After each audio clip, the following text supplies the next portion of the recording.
మళ్ళీ నేను ఆ సిమ్టమ్స్‌ని బట్టి నేను మెడిసిన్ చేంజ్ చేస్తాను. మెడిసిన్ చేంజ్ చేయడము, లేకపోతే మెడిసిన్ ఫ్రీక్వెన్సీ చేంజ్ చేయడము, మెడిసిన్ రిపిటేషన్ చేంజ్ చేయడము, మెడిసిన్ డోస్ తగ్గియడము, ఎక్కియడమో చేస్తాను.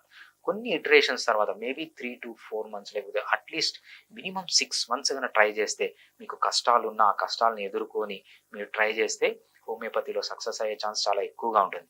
అంతేగాని ఒక మంత్ వచ్చేసి ఇమ్మీడియేట్‌గా పెరిగిపోయినాయి అని హోమియోపతి పనిచేయట్లేదు, డాక్టర్ సరిగ్గా మందియ్యట్లేదు అని చేస్తే ఆ పేషెంట్‌కే నష్టం. సో, అలా చేయకండి.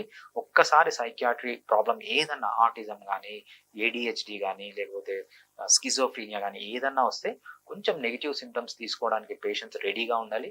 ఎందుకంటే రిజల్ట్ చూడండి. రిజల్ట్ ఒకవేళ సక్సెస్ అయితే హి కెన్ కంప్లీట్‌లీ కమ్ ఔట్.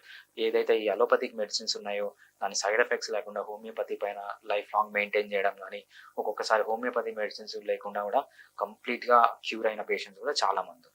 అలాగే